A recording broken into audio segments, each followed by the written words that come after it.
York City is home to several vibrant Chinatown communities that started to flourish in the late 19th century, according to government data.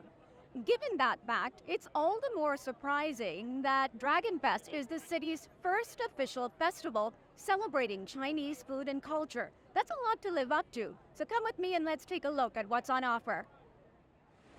So Raymond, tell me what we have from the here. first thing is the pan-fried buns. It's the crispy bottom buns. So the second one is the one that's spicy peanut sauce. Sparse tofu is the braised like the wheat gluten and also with the mushrooms. And this is the noodle with scallion sauce. It looked really spicy. A little bit, just a little bit, yeah. Well, that's my favorite. That's so good. This is our traditional hair accessory. We call the Ronghua and the Changhua. That's 100% handmade, and all of that made by silk. Fair attendees we spoke to enjoyed the food and the scene.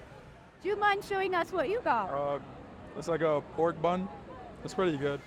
Why did you decide to come to the food festival today? We actually saw it on social media, just wanted to, try and just try different food. And so how do you like it? So far, it's pretty good. Even the little ones found something to enjoy.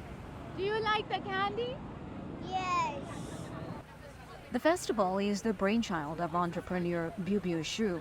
Originally from Eastern China, the now New York resident said she had a clear vision when she came up with the idea for Dragon Fest. I live here for 8 years, and there's so many other country theme street fair like Japan Fest, like Philippine Fest, but no one do any Chinese street fair before. And I'm from China, so that's the reason I really want to help our country to do some our culture themed street fair in New York City.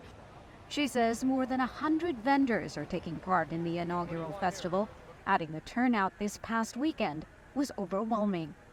It's really surprised because first events, we already have 35,000 traffic, and yesterday we have 50,000 traffic.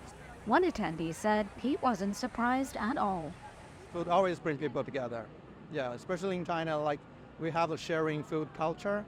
We want to share our love to the world as well. Local restaurant manager Raymond Lee shared he's grateful for the enthusiastic response and hopes it helps further revive business after the pandemic. It's so busy, so many people came, and we are so lucky. And we feel so happy. Shu told us she hopes to expand future Dragon Fest to other cities with large Chinese immigrant populations, including Boston and Los Angeles, and incorporate more art and live performances. If you're interested in experiencing some of the tantalizing cuisine and culture on offer, Dragon Fest has one more final festival being held during the final weekend in September. Karina Mitchell, CGTN, New York.